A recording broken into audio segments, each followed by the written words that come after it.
Alhamdulillah hamdan katsiran thayyiban mubarakan fih kama yuhibbu rabbuna wa yarda.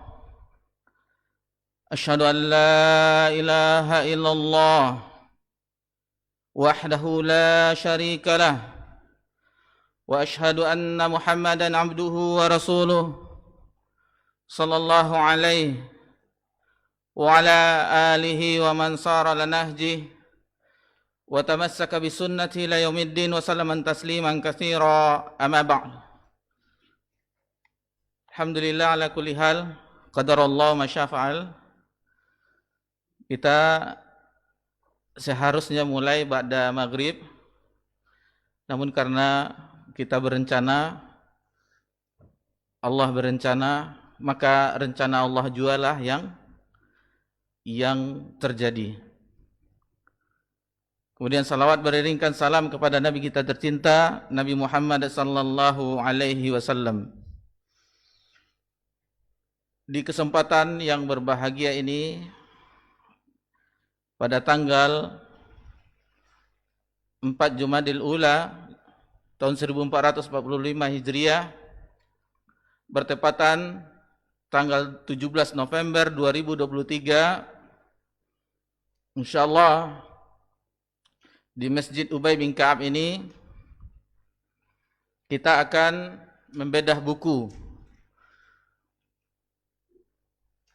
Biasanya kita kajian tematik, namun menjelang semester kita ada kesibukan di kampus, sehingga untuk menyusun materi pelajaran dan mengetiknya kita belum sempat.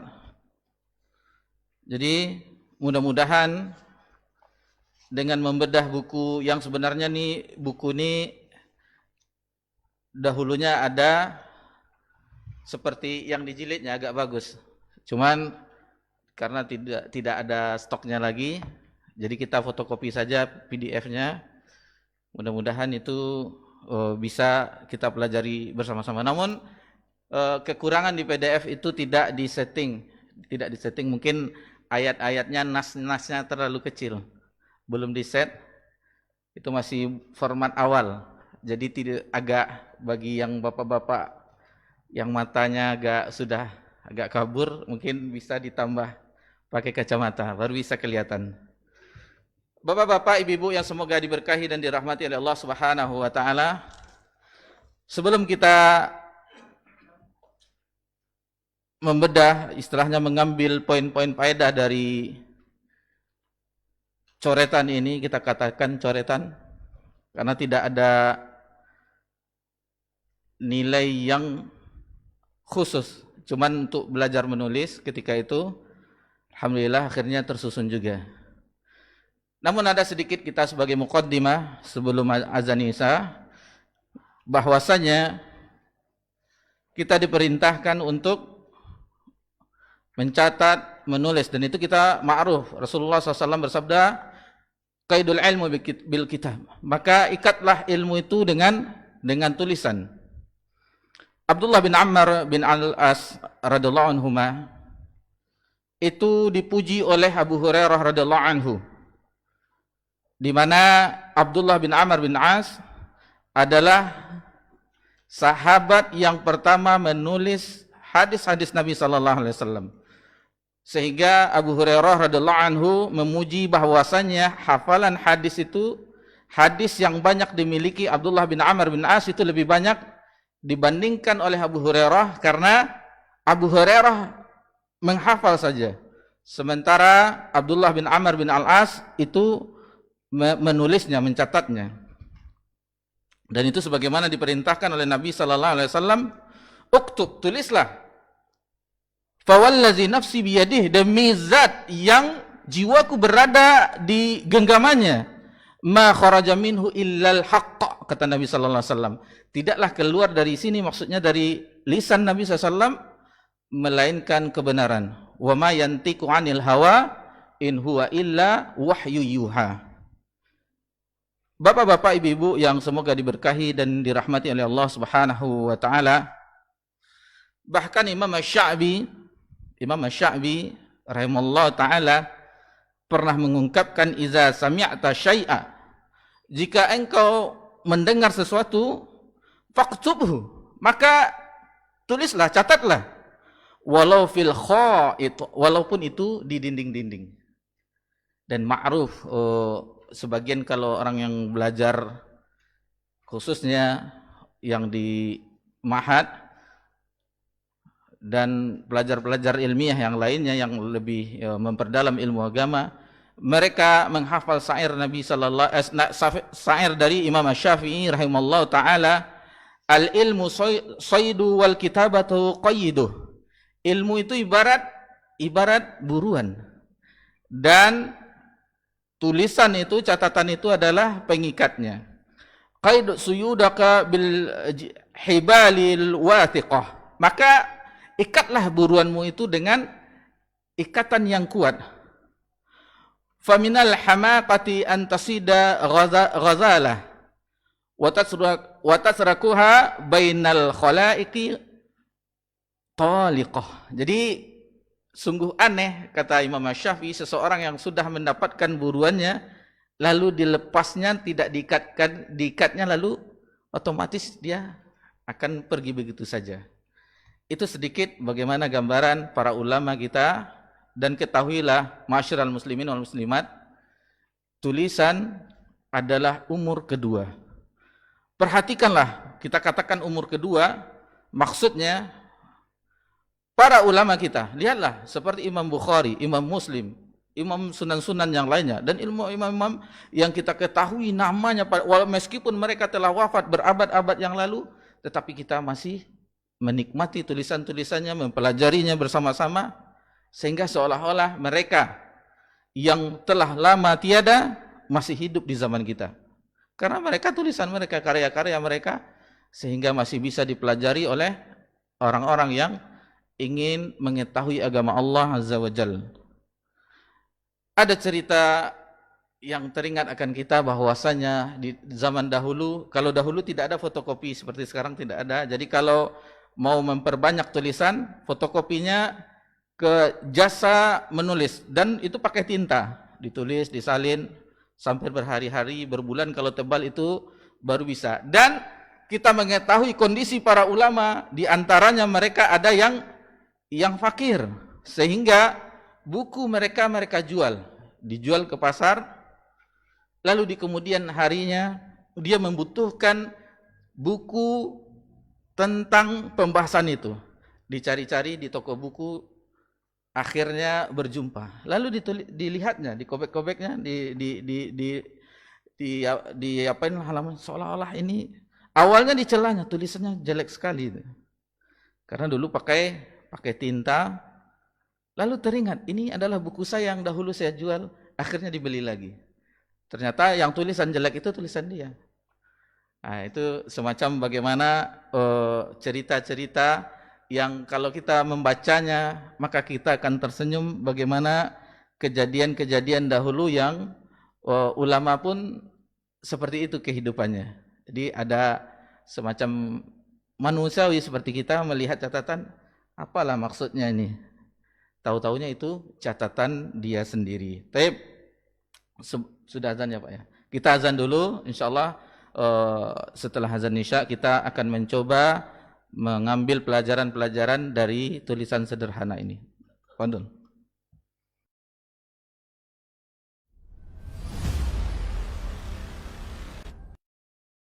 Pegangan seorang mukmin, seorang mukminah yang paling utama adalah amalus saleh, amal yang saleh.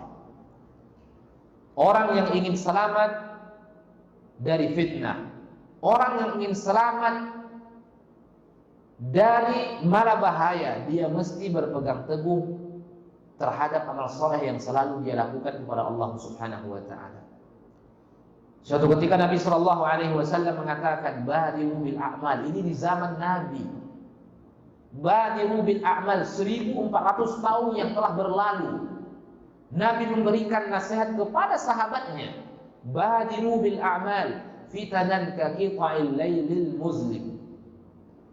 Bersegeralah kalian beramal, kata Nabi sallallahu alaihi wasallam, akan terjadi sebuah fitnah bagaikan malam yang gelap gulita.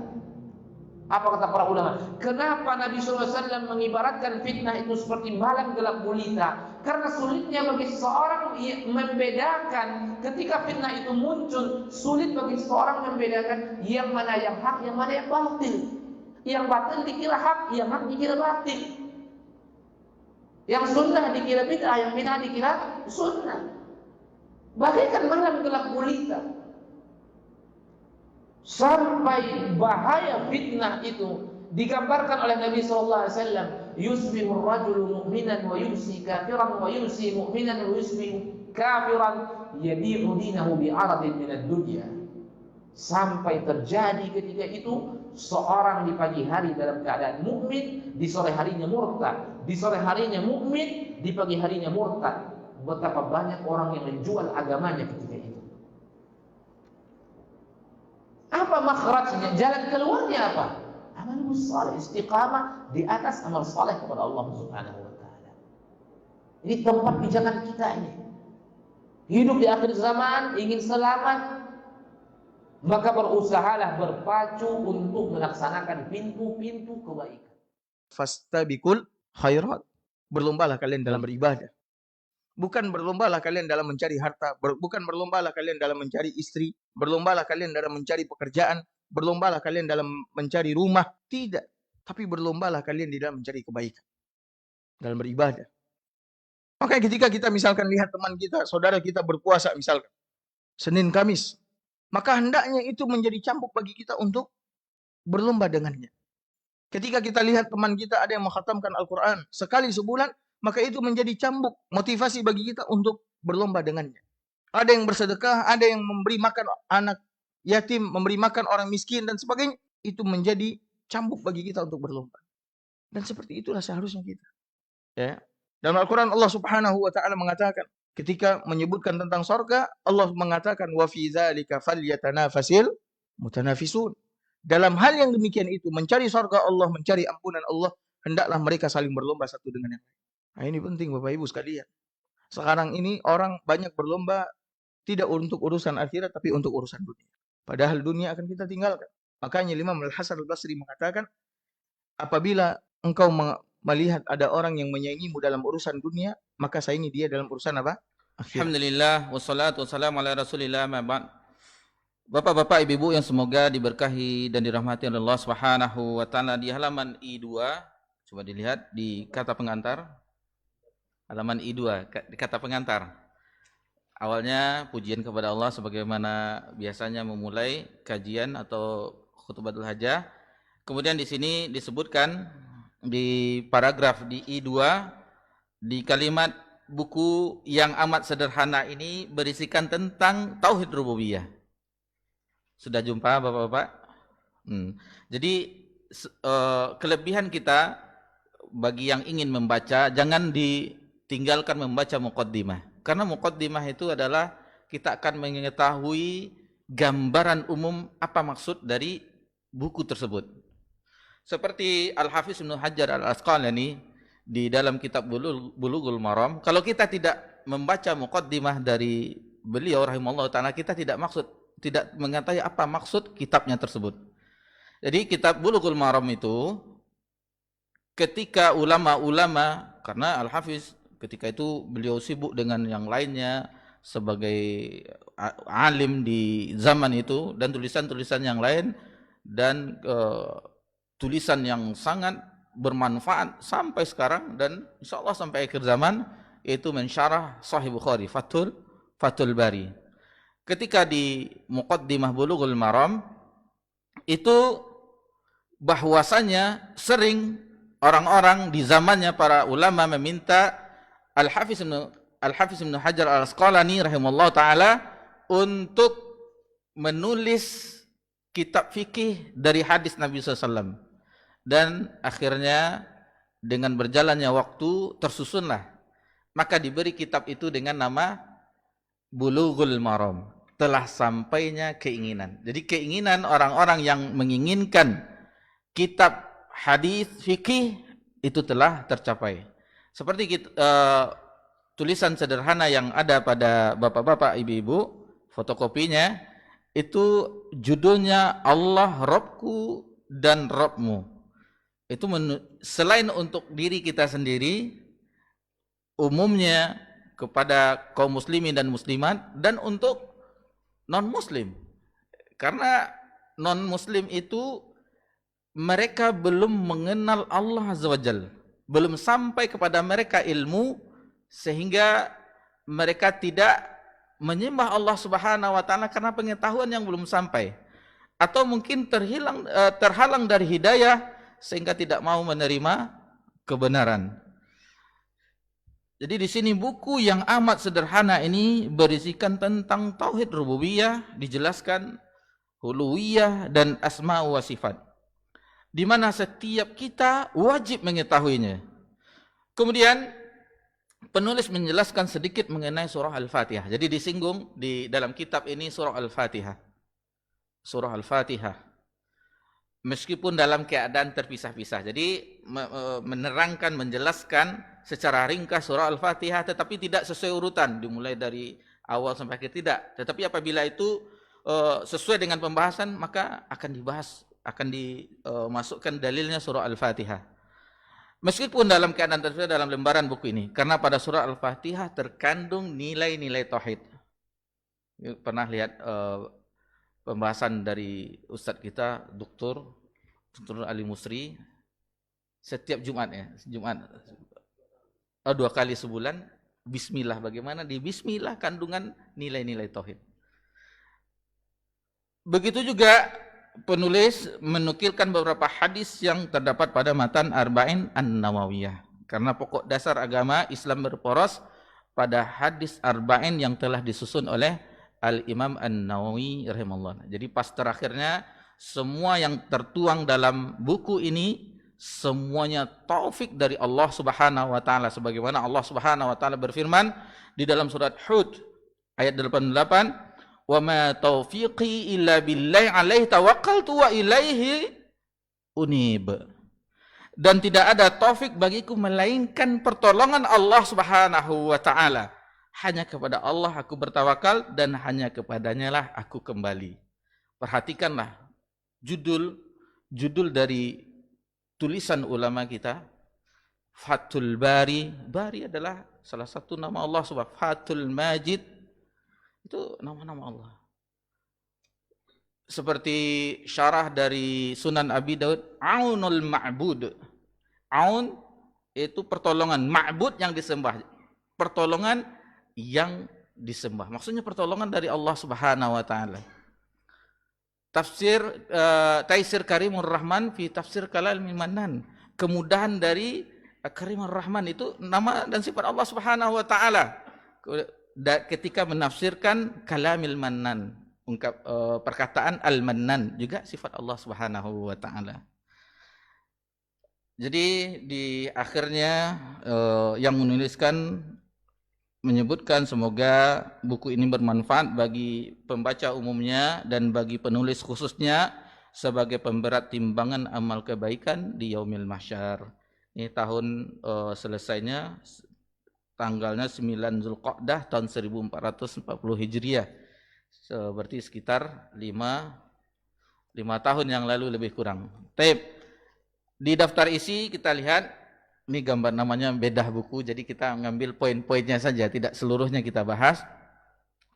Ada, kalau bab besarnya itu ada 6 bab, 7 bab dengan kesimpulan. Jadi yang pertama di pendahuluan, apa maksudnya. Yang kedua babnya Rabb semesta alam. Adapun subbabnya ada 11. Ada 11 subbabnya, mulai dari makna Rabb, kemudian yang sampai hari ketika manusia berdiri menghadap Rabb semesta alam. Kemudian bab ketiga memurnikan ibadah hanya kepada Allah Subhanahu wa taala. Yang tadi ya Rabb itulah kandungan dari tauhid rububiyah. Sementara di bab yang ketiga ini memurnikan ibadah hanya kepada Allah Subhanahu wa taala, ini adalah tauhid uluhiyah, tauhid ibadah. Ada 5 subbab di sini. mulai dari tujuan diciptakan jin dan manusia sampai perusak-perusak amalan. Bab keempat, nama-nama Allah yang maha indah dan sifat-sifatnya yang maha tinggi. Kemudian baru masuk ke pembahasan bukunya Allah Robku dan Robmu. Ada beberapa subbab juga di sini kita ada 10. Dimulai dari Rob kami dan Robmu yang berhak disembah secara ikhlas, mentauhidkan Robku dan Robmu merupakan jalan yang lurus, haramnya surga bagi orang yang melakukan kesyirikan, perintah kepada Nabi Isa alaihissalam untuk menyuruh manusia untuk beribadah kepada Allah Subhanahu wa taala. Kemudian yang kelimanya bertawakal hanya kepada Rabbku dan Rabbmu. Yang keenam ada 5.6 itu, janji Rabb kami benar. Bagaimana dengan janji Rabbmu? Yang ketujuhnya bertobat dan beristighfar kepada Rabbmu dan Rabbku. Yang kedelapan Allah Subhanahu wa taala Rabbmu dan Rabb nenek moyangmu. Yang kesembilan berlindung kepada Rabbku dan Rabbmu. Yang 10 istiqomah di jalan Allah Subhanahu wa taala. Pada bagian terakhirnya penguasa hari pembalasan, ada 4 pembahasan di situ. Semua makhluk mengalami kematian, dan yang keempatnya ringkasan perjalanan kehidupan yang abadi. Nah, itu secara garis besar, secara garis umum isinya. Lalu di sini kita masuk ke pendahuluan, tentu tidak semuanya, beberapa alinea kita sebutkan karena sudah azan Isya.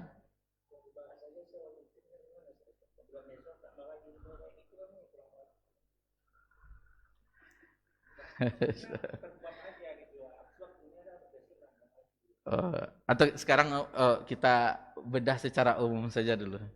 Nanti masih banyak tulisan ulama yang belum kita pelajari. Ini kan karena alasannya tadi ke Bapak Fajar Arif, mungkin kita nggak sempat mencari bahan untuk kajian tematik karena kesibukan, sudah pra-riset juga, alhamdulillah. Jadi mungkin kita bahas yang ini saja supaya kita tetap ngaji. Nanti insya Allah kita bicarakan lagi dengan bisa juga sebagai pertimbangan. Cuman untuk sementara kita secara umumnya dulu, secara umum apa maksud dari tulisan ini. Jadi mengenai kebutuhan seluruh hamba Allah Subhanahu wa taala terhadap Rabbnya adalah kebutuhan yang asas, yang pokok. Seluruhnya membutuhkan Allah Subhanahu wa taala. Meskipun sebagian atau banyak dari orang-orang yang tidak mengenal Rabbnya, bahkan ateis sekalipun, orang yang tidak mengakui adanya Tuhan, tidak ada Tuhan itu. Alam semesta ini terjadi dengan sendirinya. Tetapi fitrahnya orang-orang itu mengakui keberadaan Tuhan. Sebagai contoh, misalnya dia tidak anti Tuhan, misalnya tidak ada Tuhan itu, misalnya. Namun misalnya di dalam suatu dia mengemudi kendaraannya, hampir tabrakan, dalam bahasa mereka, oh my God, keluar dari lisannya, oh my God. Sementara dia berakhir tidak ada Tuhan katanya. Tetapi fitrah setiap manusia itu meyakini adanya Tuhan. Dan beruntunglah bagi orang-orang yang mengenal Rabbnya. Bahagialah kehidupannya karena Rabb yang disembah adalah Rabb yang hak. La ilaha illallah, la ma'buda bihaq illallah. Tidak ada sesembahan yang hak kecuali Allah. Adapun selain Allah, semuanya batil. Itu makanya orang di zaman dahulu yang belum menyembah Allah, belum mengenal Allah Subhanahu wa taala sesembahan yang hak, mereka dikatakan orang-orang jahiliyah. Orang jahil, orang yang bodoh, yang tidak mengenal Rabb mereka. Masyarul muslimin rahimakumullah. Ini kita nukilkan di dalam surah Al-A'raf ayat berapa nih sini? 172 ya, di footnote-nya ada. Di mana Allah Subhanahu wa taala berfirman, "Wa idz akhadha rabbuka min bani Adam min zuhurihim zurriyatahum." Ya. zuriyatahum wa ashhadahum ala anfusihim alastu birabbikum. Jadi ingatlah ketika Rabbmu mengeluarkan keturunan anak Adam dari sulbi mereka dan Allah mengambil kesaksian terhadap jiwa seraya berfirman, alastu birabbikum, bukankah aku ini Rabbmu, Rabb kalian? Semua anak cucu Adam di alam ruh itu sudah diambil, atau alam mitsaq telah diambil perjanjiannya untuk mengakui bahwa Allah Subhanahu wa taala Rabb mereka. Lalu mereka menyeru, qalu bala syahidna, benar dan kami mempersaksikan, antaqulu yaumal qiyamati inna kunna an hadza ghafilin. Jadi mereka mengatakan, benar kami menjadi saksi, kami lakukan yang demikian agar di hari kiamat kalian tidak mengatakan sesungguhnya kami Bani Adam adalah orang-orang yang lengah terhadap keesaan Allah Subhanahu wa taala. Jadi ayat di dalam surah Ar-Rum ayat 30, fa'aqim wajhaka lid-dini hanifa fitratallah allati fataran nas 'alaiha la tabdila li khalqillah. Maka hadapkanlah wajahmu dengan lurus kepada agama Allah. Tetaplah di atas fitrah Allah yang telah menciptakan manusia menurut fitrah itu. Tidak ada perubahan pada fitrah Allah. Itu sedikit muqaddimah bahwasanya fitrah kita sebagai makhluk Allah itu meyakini bahwasanya kita butuh akan Rabb, sesembahan yang akan membuat hati kita bahagia. Dan apabila seseorang yang tidak berjumpa Rabb yang hak, sesembahan yang hak, maka kegelisahanlah yang ada pada diri mereka, keraguan-raguan. Meskipun mereka beribadah dengan sesembahan mereka, apalagi kita kalau pergi ke negeri Amitabh Bachchan, itu negeri 1000 Tuhan. Dewa-dewinya banyak. Ular menjadi dewa, ular kobra. Jadi dewa mereka. Sungai Gangganya sakti. Itu makanya bagi kaum muslimin di hari raya Idul Adha itu susah berkurban sapi. Karena sapi menurut mereka adalah Tuhan mereka. Waliyahzubillah. Jadi bagaimana keadaan? Beruntunglah kita, alhamdulillah, dengan mengenal agama Islam, sesembahan yang hak. Cuman bagi kita yang kenikmatan yang tiada tara ini, yang akan membawa kita bahagia di akhirat kelak, berjumpa dengan Allah Subhanahu wa taala, perlu diperbaiki lagi. Diperbaiki agar kualitas ibadah kita, hadirnya hati kita, rendah cinta kepada Allah Subhanahu wa taala. Itulah kenikmatan kita sebagai hamba Allah di permukaan bumi. Itu kebahagiaan yang kata ulama, kebahagiaan yang disegerakan sebelum kebahagiaan yang hakiki di akhirat kelak. Lalu di bab yang kedua di halaman 4, di sini Rabb semesta alam. Makna Rabb. Jadi dikatakan Rabb di sini. Kenapa ditulis oleh orang yang menulis ini Rabb? Kenapa tidak Tuhan? Karena diambil dari alhamdulillahi rabbil alamin, makna Tuhan itu tidak mencakup dengan seluruh Rabb yang dikandung. Bahwa Allah itu Malik, Raja, Allah itu sebagai mudabbir yang mengatur, yang menghidupkan, yang tidak ada berjumpa di kata-kata Tuhan di bahasa kita. Itu makanya kita kalau membaca buku-buku terjemahan yang diterjemahkan oleh ustadz-ustadz kita, itu jarang kita jumpai yang Tuhan, tidak. Mereka menulis dengan Rabb. Karena makna Tuhan dalam bahasa Indonesia tidak mewakili Rabb yang dikandung dari kandungan dari Rabbul Alamin tersebut. Di sini bagaimana doa para nabi? Doa para nabi itu dengan Rabb. Seperti Nabi Ibrahim, itu dilihat itu di bawahnya doa para nabi, wa iz qala Ibrahimu rabbi ja'al hadza balada amina wa qur rabbi zidni ilma rabbi habli minas salihin. Atau di Sayyidul Istighfar, Allahumma anta rabbi la ilaha illa anta. Tetap masih menggunakan Rabb. Rabbana atina fid dunya hasanah wa fil akhirati hasanah wa qina. Teringat kita waktu di Balai Sudirman awal kajian tafsir As-Sa'di yang sekarang setiap Kamis malam di Masjid Radwatul Jannah, itu ketika belajar, jadi dimulai dari surah Al-Fatihah, Bismillah, Alhamdulillah Rabbil Alamin. Ustadz Aspri, Dr. Aspri Hafizullah Ta'ala menugaskan kepada, dulu ada tugas, ada PR, mencari doa yang terdapat dalam Al-Quranul Karim yang ada Robnya, Robbi, Robbana, itu dikumpulkan. Siapa yang paling banyak mendapatkan doa itu semakin tebal bukunya, ada dikasih hadiah buku. Kalau yang mengumpulkan sekedarnya aja dikasih hadiah. Itu dulu waktu tahun 2011 lebih kurang.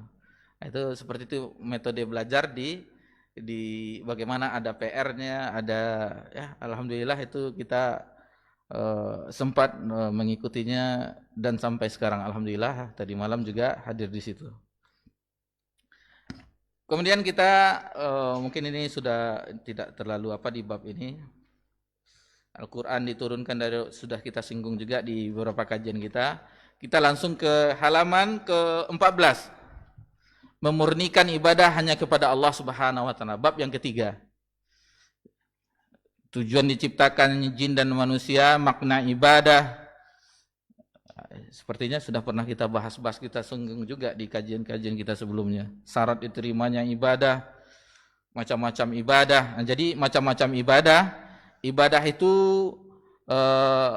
ada beberapa pembagiannya. Ada pembagian macam-macam ibadah, ada amalan hati, ada amalan anggota badan, dan ada amalan lisan.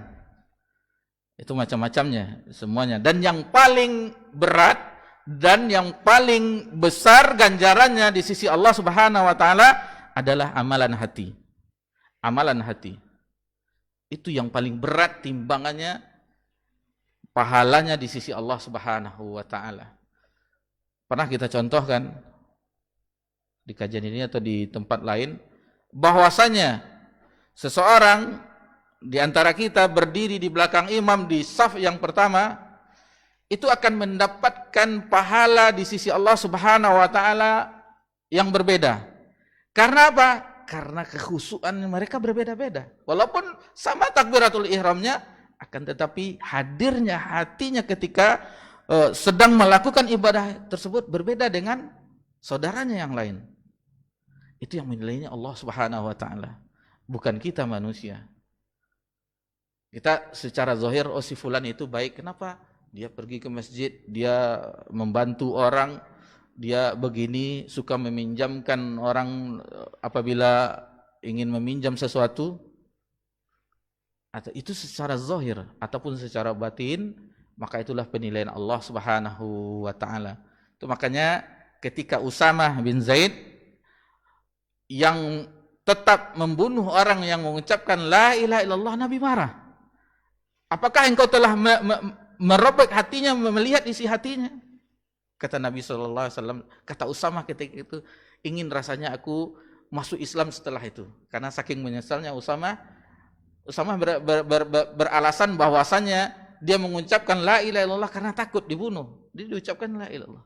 Dia secara zahir, dia mengucapkan syahadat, itu sudah Islam. Adapun tentang bagaimananya itu adalah penilaian Rabb kita masing-masing.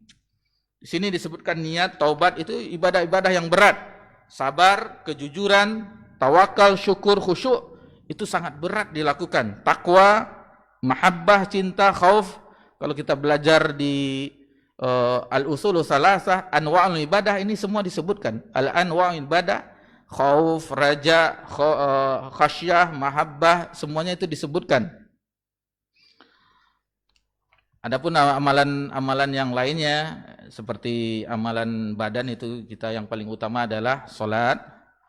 Adapun amalan lisan seperti membaca Al-Qur'an, berzikir kepada Allah Subhanahu wa taala.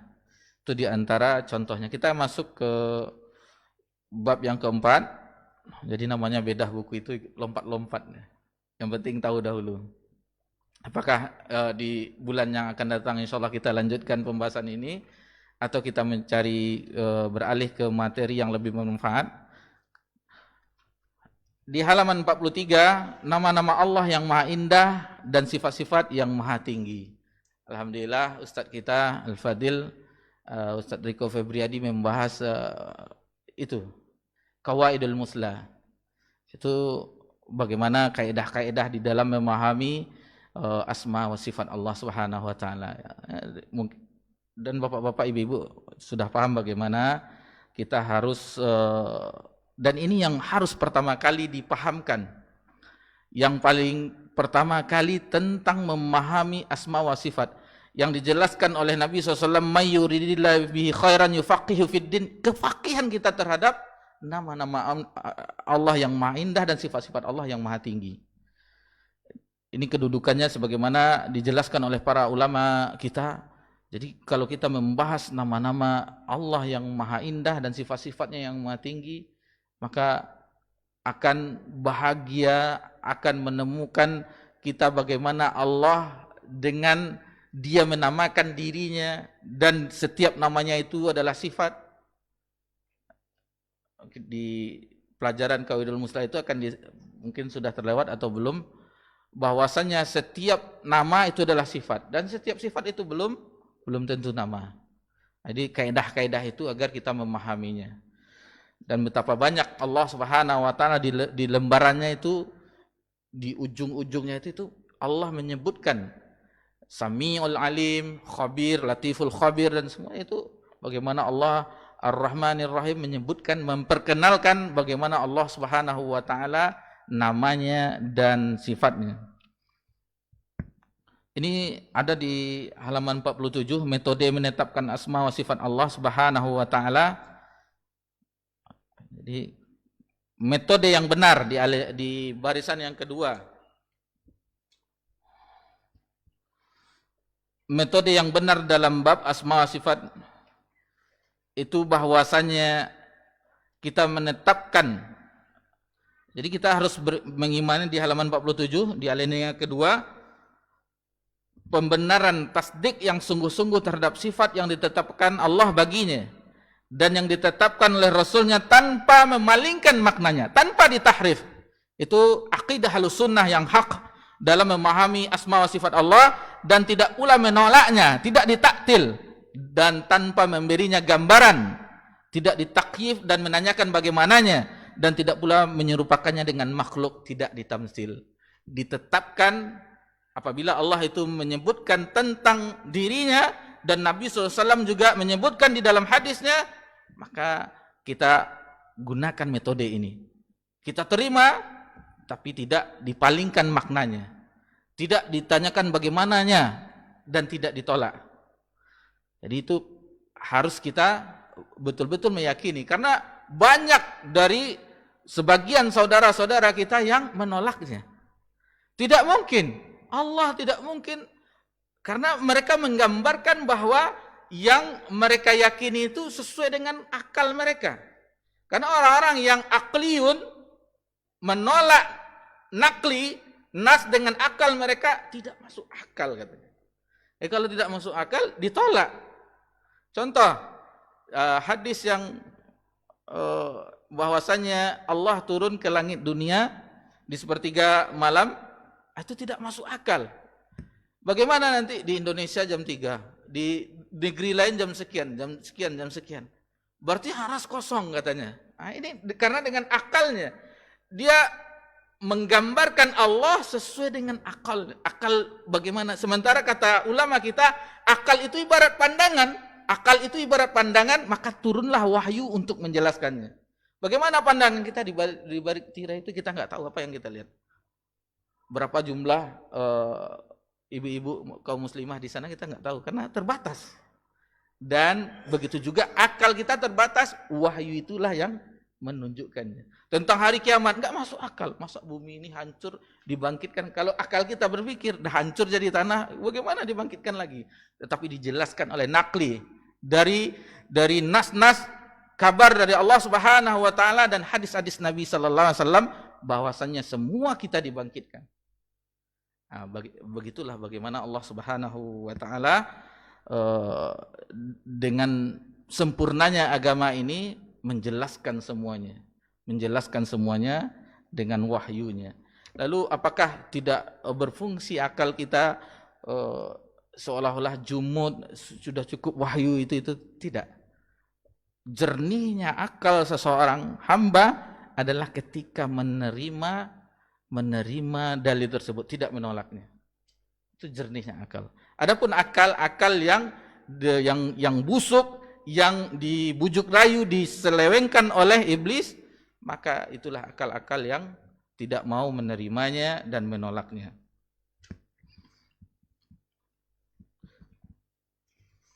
Baik. Kita langsung ke bab yang kelima. Insyaallah mudah-mudahan jam 8 kita selesai di pembahasan ini, karena juga mulainya kita terlambat. Di halaman 58, Allah Rabbku dan Rabbmu. Di sini disebutkan muqaddimah, manusia adalah makhluk yang lemah. Manusia adalah makhluk yang lemah yang memerlukan tempat bergantung. Jika tidak mengenal sesembahan yang hak, maka ia terperosok terhadap penyembahan kepada makhluk. Di awal pembahasan kita telah menggambarkan beberapa kriteria manusia terhadap penyembahannya. Bahkan ada juga yang anti Tuhan, sebagaimana tadi awal ateis, tidak membutuhkan Tuhan dalam kehidupannya. Namun mereka ternyata menipu diri mereka sendiri. Orang-orang yang mengatakan tersebut, mereka menipu diri mereka sendiri. Karena fitrahnya manusia membutuhkan sesembahan, tempat untuk mengadu, dan tempat hati untuk bergantung. Di sini kita bawakan nas dalam surah Fatir ayat 15. Ya ayyuhan nasu antumul fuqara'u ilallah wallahu huwal ghaniyul hamid.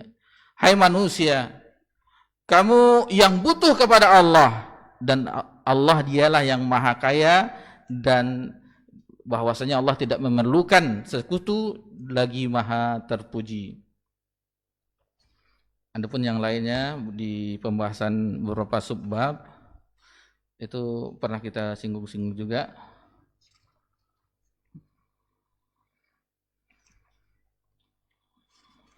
Baik.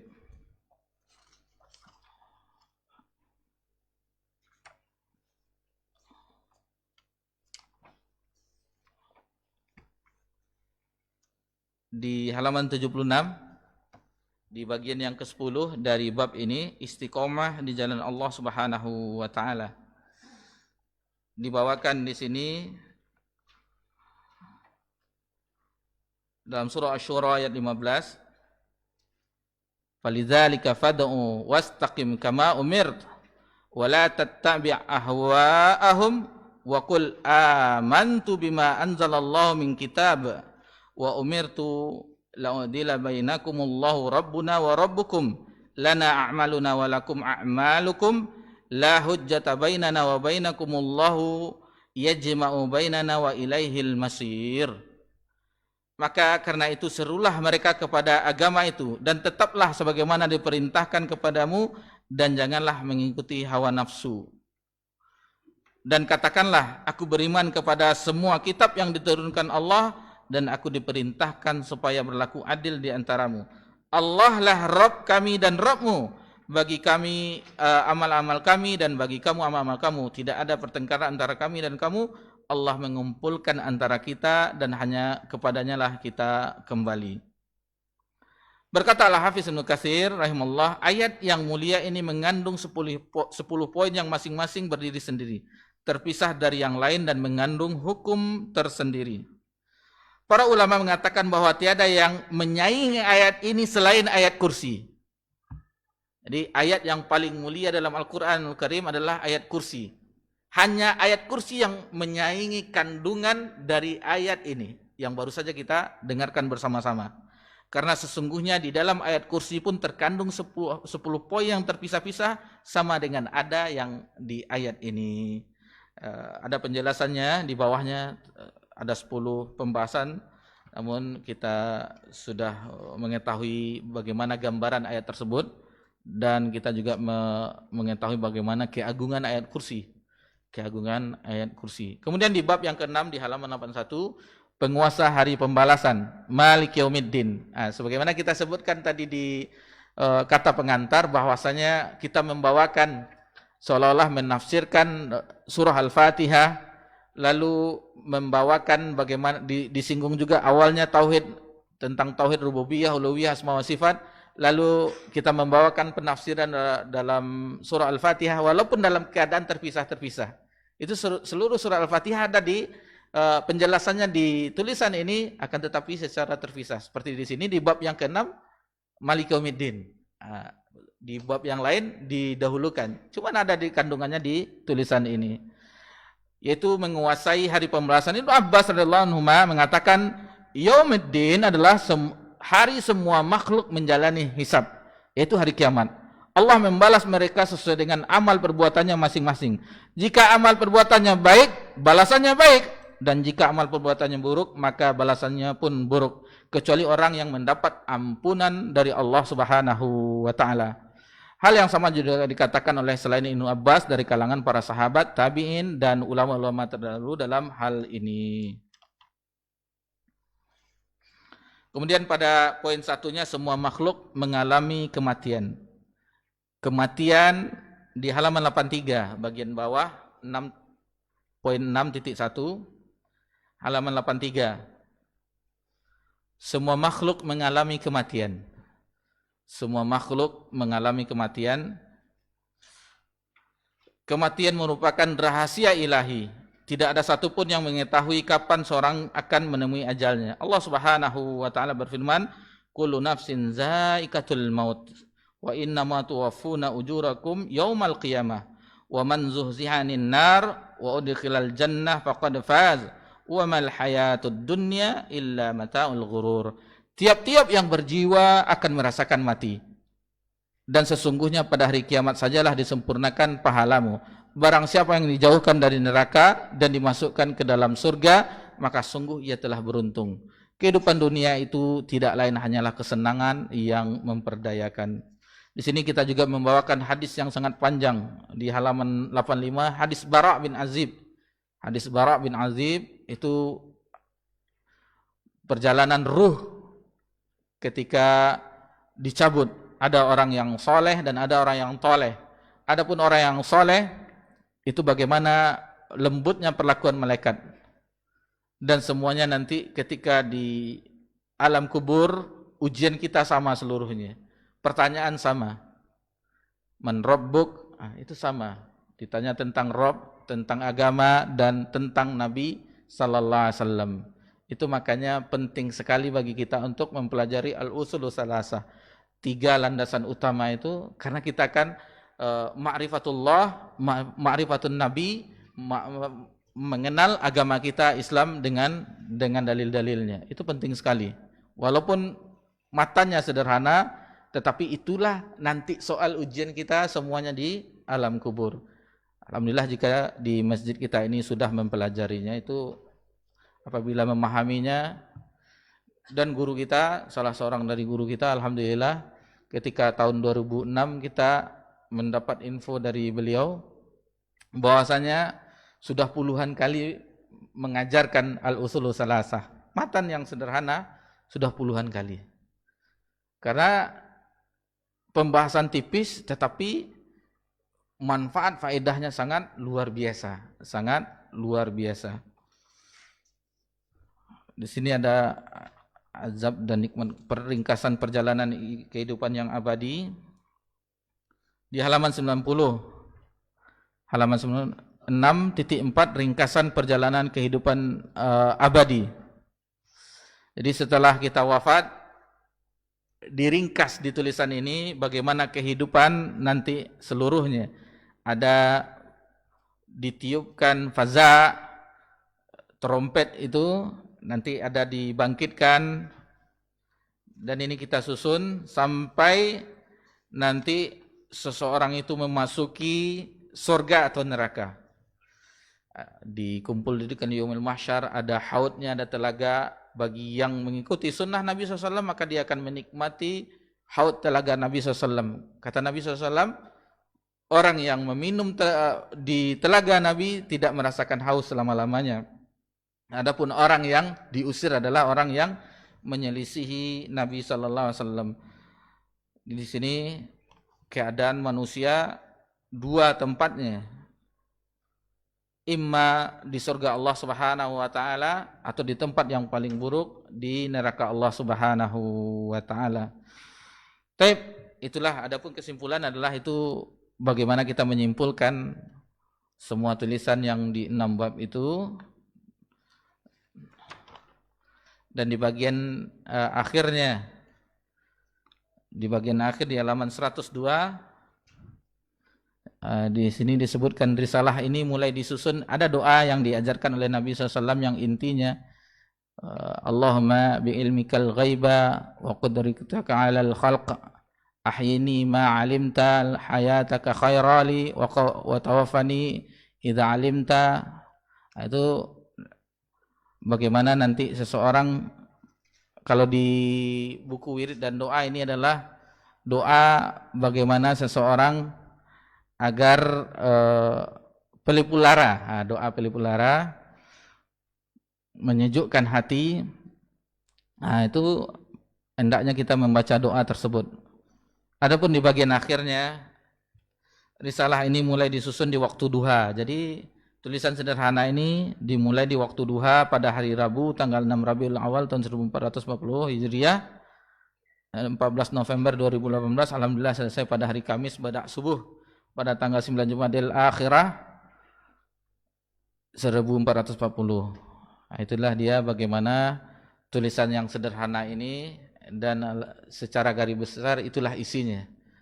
Dan alhamdulillah ketika menulis ini, ketika semangatnya bangkit, itu pernah kita merasakan bagaimana ulama terdahulu. Maksudnya beberapa hari gitu. Beberapa hari kita mulai ba'da Isya, selesainya menjelang sudah terdengar orang mengaji subuh. Karena bukan satu kitab, berserakan kitab-kitab di sini, bagaimana diambil, alangkah nikmatnya terasa. Lalu kita alhamdulillah merasakan bagaimana ulama dengan waktu malamnya bisa mempelajari agama Allah Subhanahu wa taala. Ini sedikit bagaimana pengalaman untuk menulis ini. Mungkin tulisan bapak-bapak, ibu-ibu lebih banyak atau yang lainnya. Cuman ini pengalaman pribadi, motivasi. Karena kata orang bijak dahulu, para ahli ilmu, orang yang tulisan ini ibarat dia menampilkan isi kepalanya. Inilah isi kepala saya, inilah dia, seolah-olah seperti itu. Nanti orang akan, dan orang-orang ulama terdahulu, mereka kalau menulis di zamannya seolah-olah perawan, terbit tulisannya seolah perawan yang disambut oleh para bujangan. Dicari. Misalnya imam ini telah menulis tentang ini, dicari kitab-kitab mereka. Bukan fotokopi atau buku yang seperti ini yang cuman Masjid Ubay bin Ka'ab yang mengetahuinya. Karena pernah diminta sama orang, kita tidak berani karena tulisan ulama masih banyak. Jadi meskipun alhamdulillah dengan keadaan di malam ini kita bisa juga mengaji, minimal kita teringat akan pelajaran kita. Kita sama-sama mendengarkan ayat Allah Subhanahu wa taala dan hadis-hadis Nabi SAW, itulah yang ilmu. Ilmu sebagaimana dikatakan oleh Imam Az-Zahabi, al-ilmu qala Allah wa qala Rasul wa qala sahabah. Ilmu itu adalah perkataan Allah Subhanahu wa taala, perkataan Nabi sallallahu alaihi wasallam dan perkataan para sahabat. Itulah ilmu. Adapun yang keluar dari lisan kita dan yang lain adalah lebih banyak ilmunya sedikit tetapi bicaranya yang banyak. Sementara di zaman dahulu satu majelis itu bisa mereka puluhan hadis mereka dengar dalam satu majelis. Coba kita perhatikan, misalnya kita membahas kitab hadis tentang ini misalnya. Paling yang kita dapatkan di majelis itu 1 atau 2 hadis. Sementara di zaman dahulu mereka duduk di majelis ilmu bisa belasan atau puluhan hadis. Sebagaimana alhamdulillah kita pernah mendengarkan ketika melakukan perjalanan haji atau umrah, duduk kita di majelis para ulama, Syekh Abdul Muhsin, ayah dari Syekh Abdul Razak, itu ketika itu membahas tentang Sahih Bukhari. Belasan yang kita dengar. Dibacakan oleh muqari'nya, hadasana fulan, nanti dikoreksi lalu dijelaskan ai kada wa kada ai kada. Jadi cepat belajar itu. Selesai kitab itu cepat. Jadi kita tidak, istilahnya kalau kita di sekarang yang kita rasakan membahas hadis arba'in 40 hadis atau 42 hadis yang ada di hadis arba'in itu hampir 2 tahun. Cuma 40 hadis. Jadi bagaimana kualitas. Kita perhatikan Imam Ibnu Katsir ketika menafsirkan itu pendek, tidak terlalu panjang, atau tafsir Sa'di pendek-pendek. Sementara kita kalau di kajian satu ayat itu panjang kita jabarkan. Nah, itu kualitas kita tidak terlalu bagaimana kualitas kita di akhir zaman. Sementara orang dahulu sedikit penjelasannya tetapi banyak ilmunya. Itulah sedikit bagaimana kita harus mengetahui kondisi sekarang. Apalagi ini nasihat bagi kami pribadi dan semua kita tentang kejadian di Palestina, jangan ikut campur kita. Jangan sampai balas-balas debat dengan kelompok kajian yang lain, tidak ada manfaatnya. Lebih baik kita doakan mereka, saudara-saudara kita, dan kita pilu melihat bagaimana keadaan mereka, anak-anak, seandainya itu anak-anak kita bagaimana. Bayi-bayi yang tidak bernyawa itu kadang kita tidak sanggup melihat videonya. Video yang datang nggak sanggup kita melihatnya. Nah, sedihnya pilunya hati kita. Nggak usah kita ladeni orang-orang yang kajian yang lain. Yang penting kita apa yang kita upayakan, apa yang kita bantu, bisa bantu untuk saudara kita, bantulah mereka. Ini sedikit nasihat. Mudah-mudahan perjumpaan kita ini perjumpaan yang barakah. Mohon maaf, mungkin habis ini kita ada kegiatan yang lain di masjid ini, afwan. Jadi tertunda sedikit. Ya, kita akhiri dan mohon maaf jika ada kesalahan. Subhanakallahumma bihamdika asyhadu an la ilaha illa anta astaghfiruka wa atubu ilaik. Wassalamu ala nabi Muhammad sallallahu alaihi wasallam wa ala alihi washabihi ajmain. Alhamdulillahirabbil alamin. Wassalamualaikum warahmatullahi wabarakatuh.